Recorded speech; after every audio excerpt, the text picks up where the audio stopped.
This is BBC News, the headlines at 7 o'clock. A warning from the Church of England over government plans to legalise gay marriage. Bishops say changing the law in England and Wales would undermine the nature of marriage.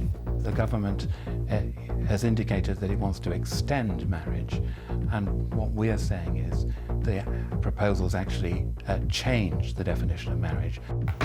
The former Prime Minister Sir John Major tells the Leveson inquiry that Rupert Murdoch did ask him to change policy in exchange for newspaper support. Violence on the streets of Warsaw ahead of Russia and Poland's Euro 2012 match tonight. More flooding across parts of Britain. More than 40 warnings and alerts are issued. Some areas see a month's rainfall in one day. There's more rain in the forecast, and if you look around, on both sides of the road we have flooded properties, we have abandoned cars. Also coming up in the next hour, closure on a case which has polarised opinion for more than 30 years. We speak to the Australian mother who's finally been cleared of killing her baby. And a green and pleasant land. We talk to the man whose vision has inspired the opening ceremony for the Olympic Games. So it's historical, and it also feels mythical as well. It feels part of something that a value that we hold dear.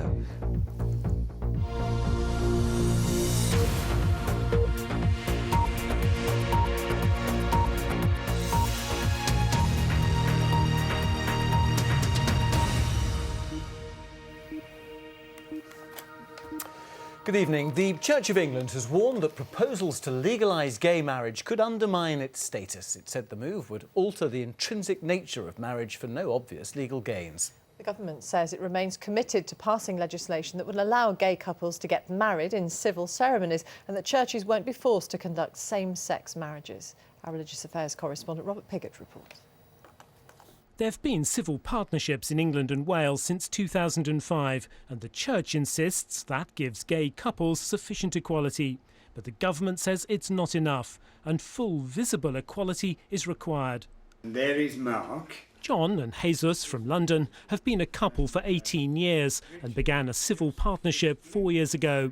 John, a lifelong member of the Anglican Church, says only a full marriage would do justice to their relationship. I would have preferred a full marriage ceremony in the church simply because that's how I've been brought up. It will make me happy, and it will make John very happy indeed, and that is the way forward.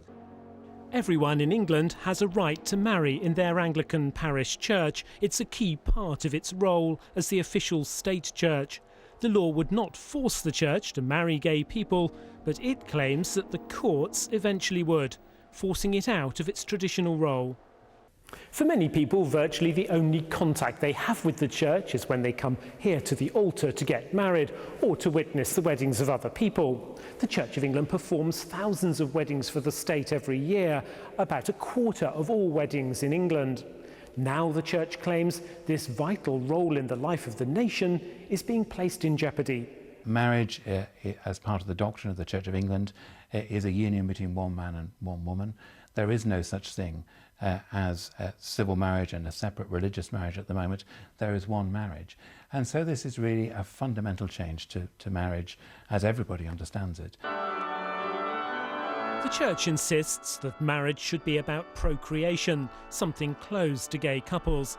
It claims changing such a fundamental element would produce a new version of marriage hollowed out of its significance and meaning, a content-free agreement.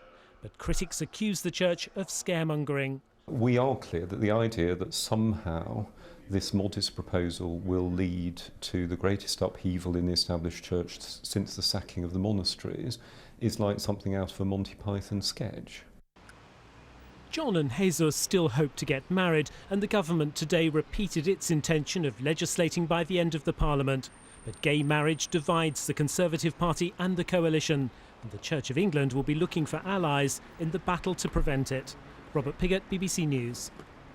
Well, let's speak to Adam Williams, founder of Out4Marriage, a campaign group which supports changes to the law to allow gay couples to marry. He joins us from a Salford studio. I mean, the Church maintains this is a dilution of marriage. 1 in 4 marriages are carried out by the clergy, and everyone understands it to be a union between a man and a woman. Yeah, that is what's been said, but we just simply don't agree with that. What we're asking for is to celebrate a union of two people together. We're asking to celebrate love in the same way that any other member of society, already has a right for. Just because you happen to be a gay person or in a same-sex relationship doesn't mean that you shouldn't be afforded the same rights.